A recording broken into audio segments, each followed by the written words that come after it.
And festivals to summer camps, there's a lot to enjoy about the summer. But for those with summer allergies, it can be miserable. Dr. Reena Mehta from Uptown Allergy and Asthma joins us to look into what we can do about that. Good morning to you. Are allergies less common, more common in summer? We're kind of out of allergy season, aren't we?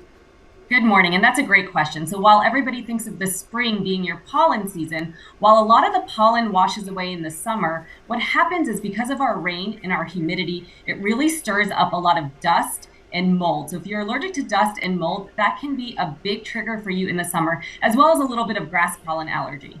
Interesting. So if you get in a dry period somewhere, somebody's having a drought and you visit there, it may not, you're thinking, gosh, there are no plants here. What's going on? It could Right, be dust. exactly. So the dust can actually be pretty debilitating. We have, these dust storms that can come through as well with the wind and the rain and really can make you feel pretty miserable. Even if you don't see anything blossoming outside, it's really that dust that can get into your sinuses and make you sneeze, cough, all of those things. See, that happened to me a couple weeks ago, and you've solved the dilemma, the whole mystery. What are some other, common allergy triggers in the summer? So, again, it's hot outside. So thinking about insects, there's a lot of bees, wasps, fire ants. And so, while 2 million Americans suffer from stinging insect allergy, it's not like everybody does, but you need to be aware. If you get stung by something and you have an allergic reaction, difficulty breathing, hives, you need to go to the emergency room, get an EpiPen, and see an allergist to make sure whether you're allergic or not. There was actually a study we had a couple of weeks ago on the news that said that I think it was coconut scent actually is something that will repel mosquitoes. But are there stinging insects that are either attracted to certain people or to how they smell?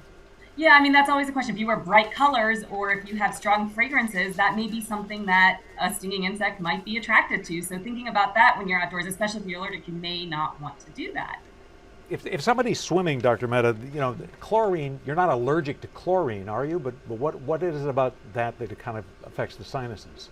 So chlorine is not considered a common allergen. However, it can be a significant irritant. And so if you're breathing in chlorine and you feel like you get stuffy or you break out in a rash or you feel like you're coughing or having an asthma flare, it could be because it's irritating some of those airways or your skin. And that is something to be aware of. After you go swimming in a chlorinated pool, you want to shower and get it all off so that then you're not continuing to be exposed to it. Sure, and I mean, let's face it, we're just more active in the summertime and we're coming in contact with more stuff out there.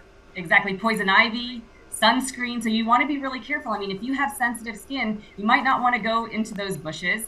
You may want to stay aware of the woods. You may want to use sunscreen that is considered hypoallergenic or doesn't have parabens in it. Because again, now you're doing a lot of things. You're putting sunscreen on, you're going in the chlorine, you're in the sun. That's like the perfect storm of getting a reaction. And so you just have to be careful, especially if you're someone who suffers from allergies.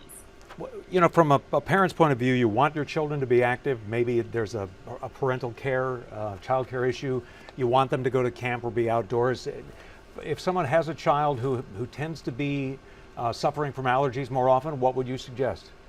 That's a great question. And so, this time of year, a lot of kids are going to camp, whether it's a sleepaway camp, an overnight camp, or whether it's a day camp. If your child suffers from allergy, the most important thing you can do is plan ahead. You need to talk to the camp staff. You need to talk to the kitchen at the camp and make them aware of your child's allergies. You need to make sure that you have all of your medications on hand. I'm getting a lot of phone calls this time of year of, can you fill out our prescriptions? Can you do our camp form? So planning ahead for that can be really helpful because it helps your child understand what's going on. It helps you feel more comfortable sending your kid to camp, and it makes the staff at camp aware of what they need to do if your child has an allergic reaction. All right, great advice, Dr. Reena Mehta. As always, thank you.